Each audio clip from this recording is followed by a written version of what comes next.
I'm an engineer, and my son is going to be going into high school, and I'm not quite sure how to discuss with him that the focus of his life should be doing what feels good. And I don't know quite how to do that. And then thinking down the line, I mean, I think it's important he go to college. And if I emphasize do what feels good, he might not choose that. How do you handle that? It'd be awful if he followed his bliss instead of yours. Well, how do you weigh that?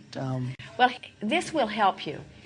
If you say to someone, do what feels good, there are a lot of people that would worry about you giving someone that permission to begin with. One of the songs on this music presentation that Jerry is telling you about says, I can do anything, anything, anything, anything. I can do anything that I want to. And it is sung in such a lovely melody. I can do anything, anything, anything, anything at all. And every time Esther hears it, she says, I can do anything, anything, anything. She doesn't mean I can do anything. She is singing it almost defiantly, like, you're not the boss of me. I can do anything. She's being playful about it.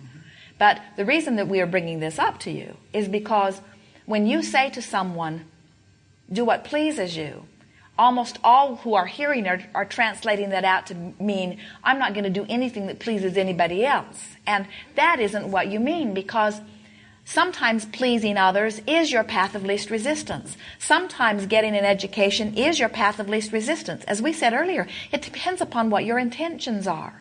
If you want to have an expansive experience, sometimes that education is the key to more of that experience. In other words, it's the easiest way to get to where you're wanting to go.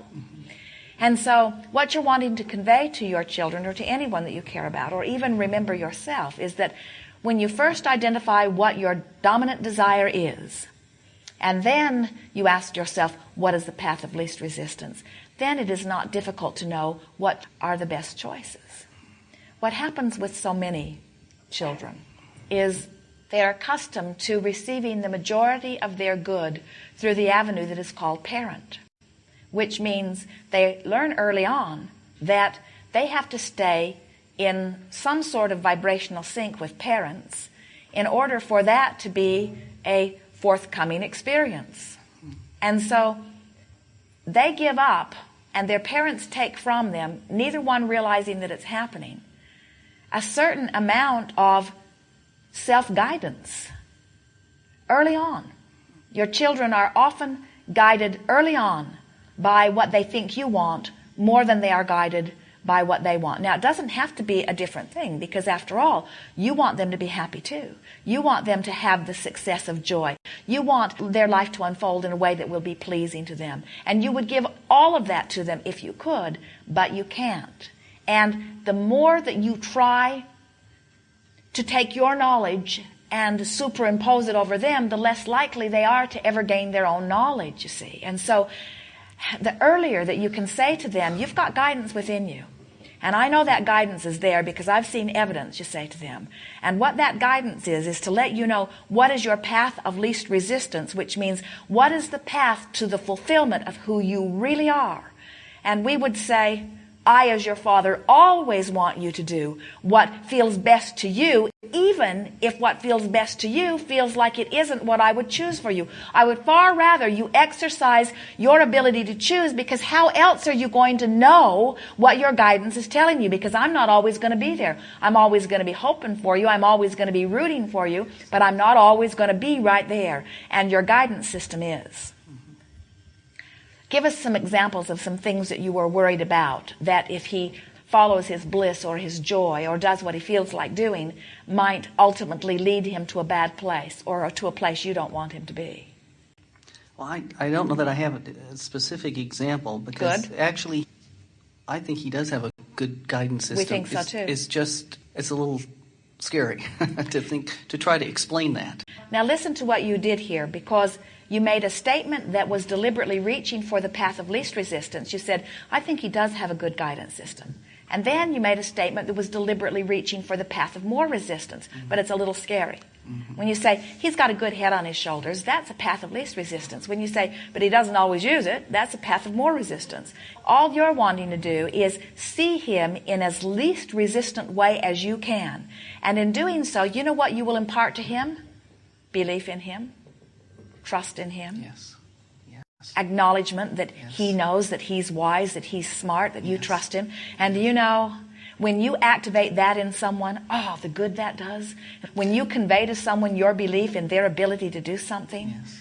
oh, they show you over and over and over and over and over again that you were right. Yes. And when you activate within someone the belief that they can't, they'll show you that too.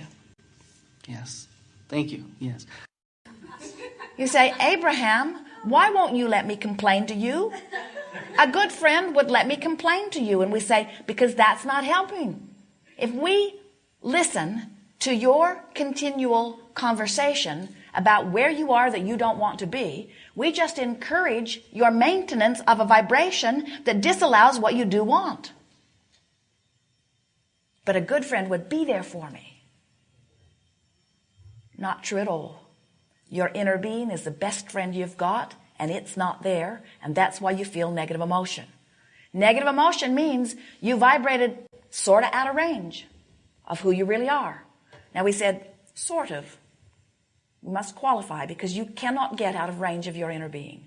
You are eternally connected to Source. And even if you pinched it off so significantly that no life breathes through you at all, and that doesn't mean that all death is about pinching it off.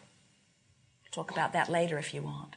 But if you disallow the well-being, when you croak, you allow it fully. And the relief is beyond physical description.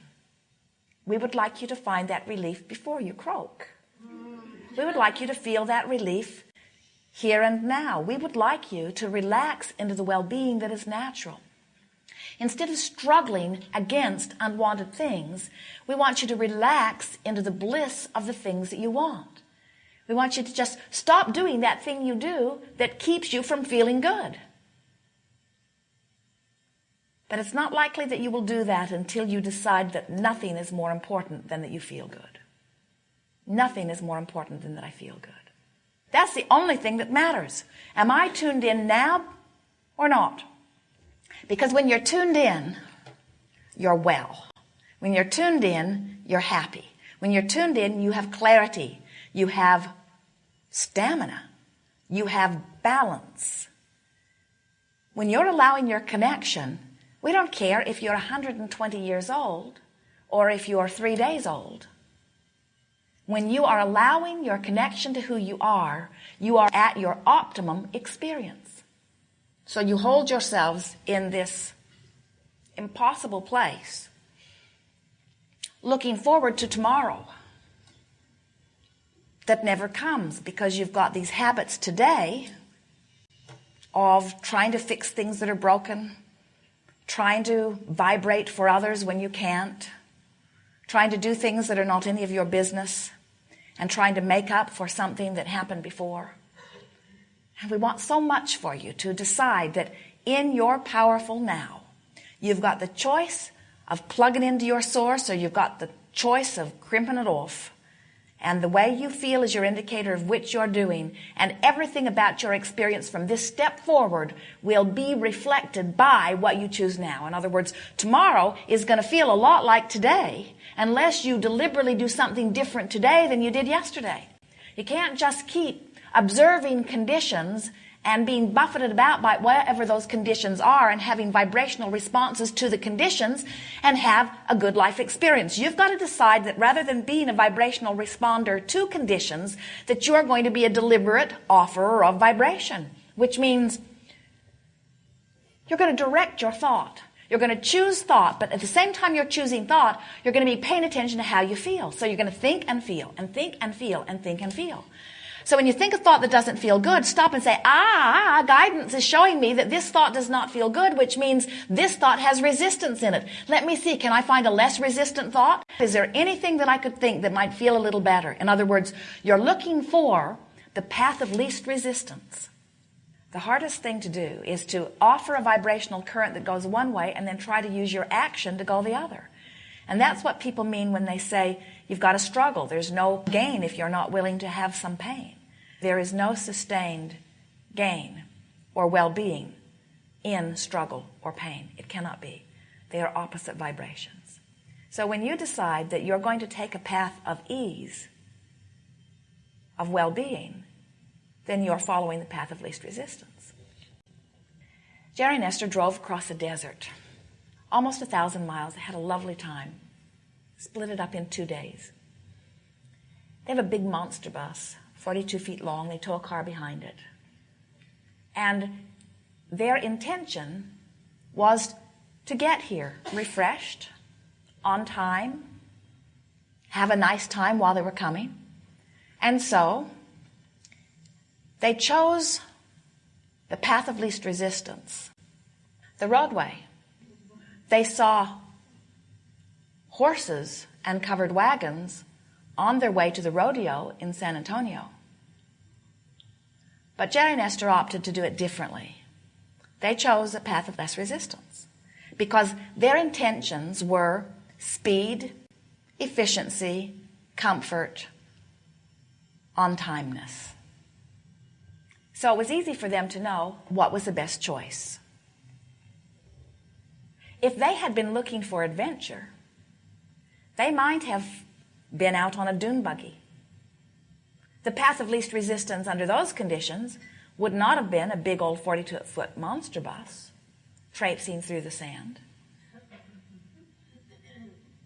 If their intention had been relaxation and meditation, they might have got lost in the desert, pitched a tent, sat out under the stars, and communed with the spirits and with all that is good. That may very well have been the path of least resistance. The desire that you hold, the intentions that are forefront, have a lot to do with what the path of least resistance is for you. You have to decide what you want before you will know what the path of least resistance is. When you're bored, the path of least resistance isn't laying around and doing nothing. When you're bored, the path of least resistance is finding something to do. But when you're overwhelmed, the path of least resistance isn't adding another thing to your to-do list. The path of least resistance is looking for some relief. No one can write a book or a map that will show you what the path of least resistance is. And it doesn't need to be done because you are born with something so much better than someone else's decision or map about the way to go. You have guidance within you that is connected to all that is, which is a broader view, the broadest of views.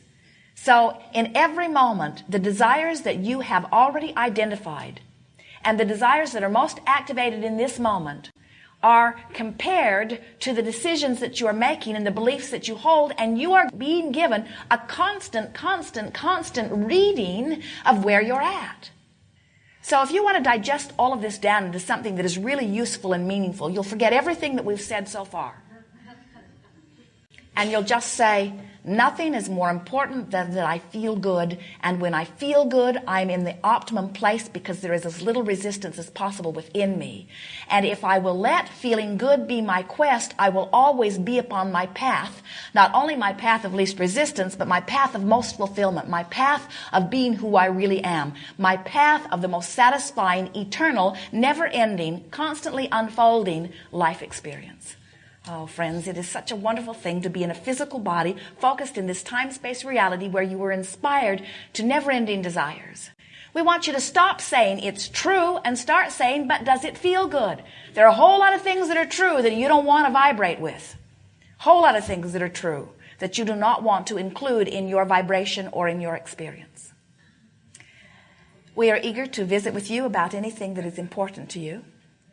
We'll not be too eager to visit with you about anything that causes resistance within you.